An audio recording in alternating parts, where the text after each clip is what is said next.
Shepard here talking about emotional freedom technique, EFT tapping, and we're continuing on with the idea of tapping, EFT tapping for anxiety. Specifically, well, ironically, not specifically, people don't know what to tap for often. Anxiety is a general state of, ugh, something's wrong, and it can be very non-specific and out of focus.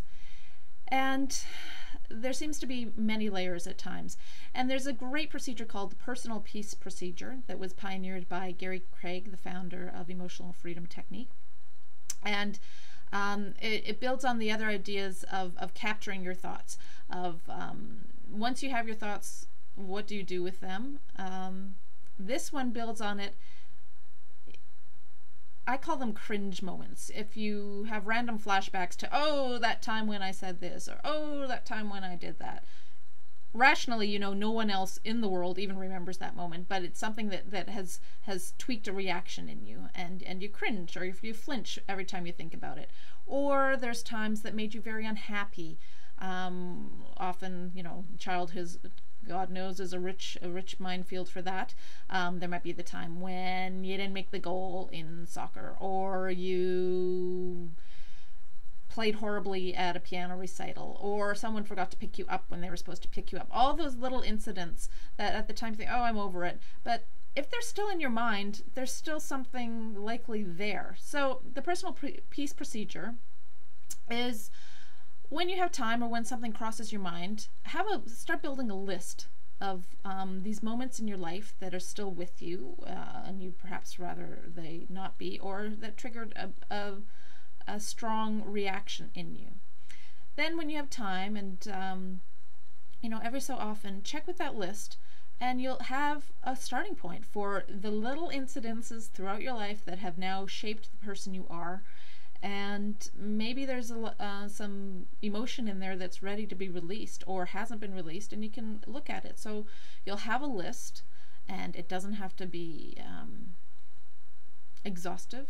It likely never will be exhaustive, and you can build on it. Perhaps you'll work through some of them, and it'll be a short list, and then you'll be on going through your day and go, oh, if you see a certain color car drive by that reminds you of, remember when I did that, I can't believe I did that. It's an ongoing list. Now the beauty of this is you'll go to the list, you'll pick out, okay, that time I really blew it at the piano recital, and you'll work through that.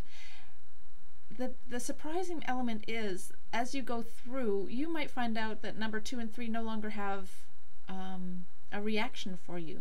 It's kind of the forest and the trees, except I'm probably going to mess up the analogy.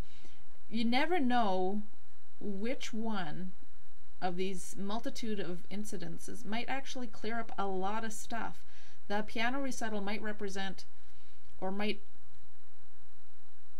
be the thin edge of the wedge to clear a lot of stuff about performance anxiety, or looking silly in public.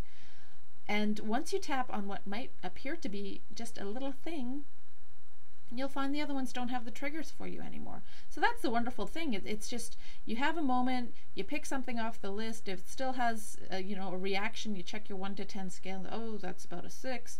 Tap through it, you check the next one, it might not be there, or it still might. You at least have something to work on through your day, or whenever you have a moment, to work through it and work towards your personal peace. And the anxiety level on completely related things throughout your day might surprise you, and it's not as great anymore. It just helps to target when you're trying to use EFT for anxiety. And again, that's a challenge, is sometimes it's just non-specific. You can work through one of the things on your list, and that might just chip away at it. So EFT for anxiety, try the personal peace procedure pioneered by Gary Craig, the founder of, now retired founder of Emotional Freedom Technique. Give that a try. Just another idea. Take care.